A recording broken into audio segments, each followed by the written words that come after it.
Horas 44 minutos, nós estamos aqui no News Truck da CBN Campinas, direto do portão 1 da Lagoa do Taquaral, e nós vamos conversar agora sobre um assunto, um tema que foi bastante divulgado, durante esta semana, principalmente depois de ontem, mas aí a gente pode falar de uma maneira global, Nos Estados Unidos, por exemplo, estão acontecendo muitos ataques em escolas, Mas a gente vai pegar principalmente como gancho o que aconteceu ontem no Colégio Francisco Glicério, na Escola Francisco Glicério aqui em Campinas, A gente acabou de ter no primeiro bloco a informação do Guilherme Pierangeli sobre o estudante que ficou desacordado nessa briga generalizada e hoje já teve alta no hospital. Mas comportamento agressivo nas escolas é algo recorrente. Por isso nós vamos conversar aqui no estúdio CBN com a psicóloga Rita Kater. Doutora Rita, muito boa tarde, seja bem-vinda ao estúdio CBN, prazer tê-la aqui. Boa tarde, Marco. O prazer é todo meu. Doutora Rita, muita coisa se fala, A gente está vendo até alguns colegas de profissão da senhora falando que o período que as pessoas ficaram reclusas aí na pandemia, muito tempo em casa, sem muita interação social, acabou fazendo também que alguns comportamentos aparecessem.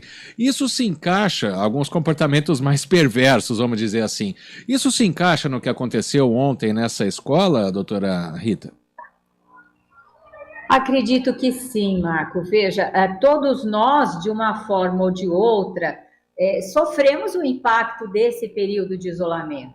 Alguns mais, outros menos, os idosos de uma forma, os adultos de outra. Os adolescentes e as crianças, eu ouso dizer que são mais susceptíveis a essa questão.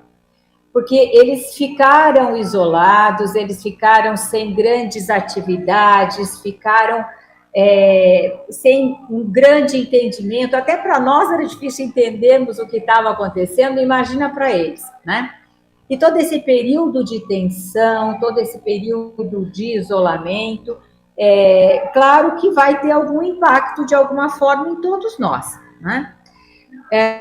E os adolescentes, eles se privaram nesse período das relações sociais, ao mesmo tempo em que alguns exageraram na questão das redes sociais.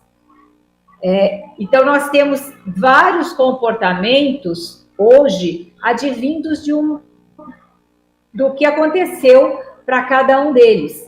Então, a falta de habilidade para interagir com o outro, claro que é uma questão de treino, Então, se eu não tenho um treino dessas habilidades, se eu passei 2 anos excluída desse treinamento, isso vai repercutir de alguma forma. Então, eu vou ficar muito tímida, ou vou ficar muito agressiva, ou não vou ter o que a gente chama, da habilidade social bem estabelecida.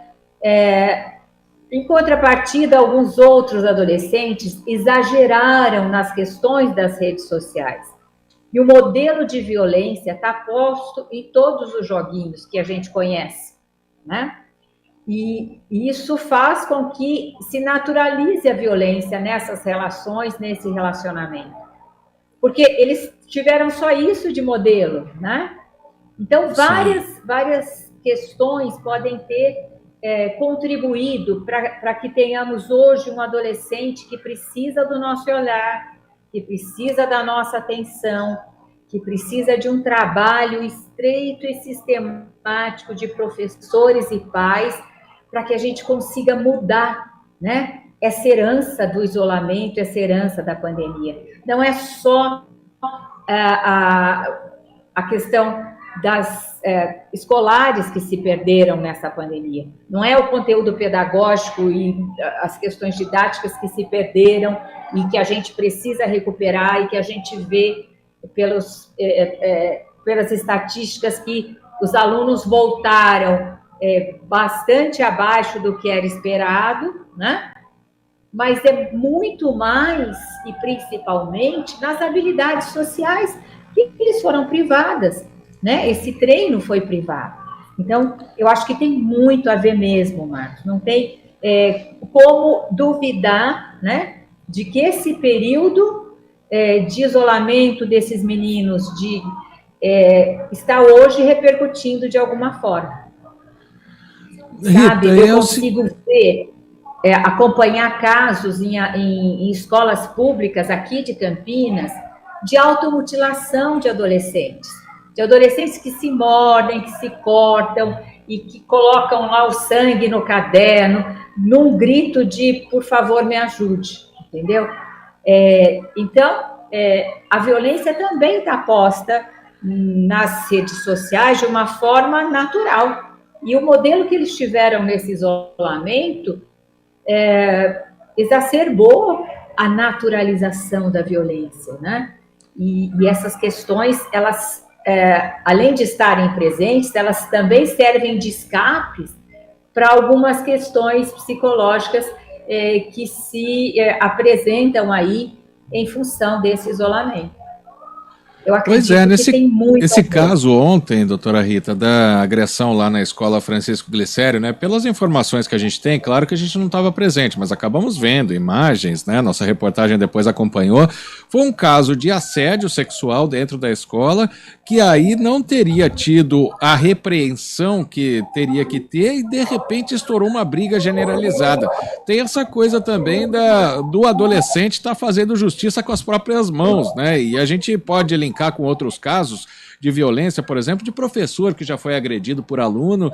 É uma mudança de comportamento também, essa questão de querer se resolver na violência e não no diálogo? Eu acho que eu resolvo na violência e não no diálogo quando eu tenho esse modelo e quando eu não tenho diálogo. Você concorda?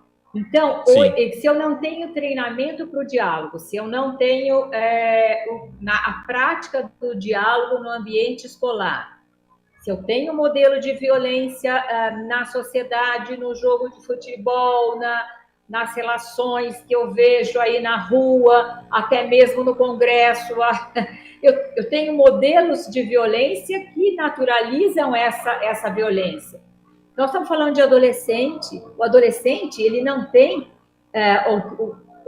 nem pode ter o crivo que a gente espera dele. Ele olha o modelo do adulto, ele espera do adulto.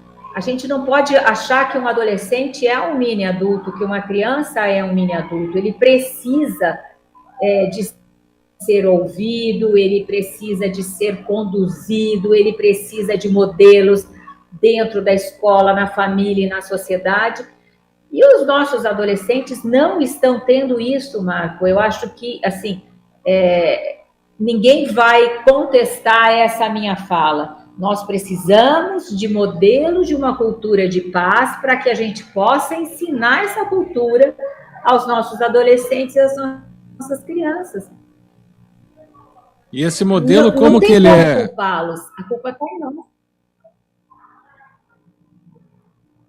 Perdão, doutora Rita, eu interrompi. É um modelo de questões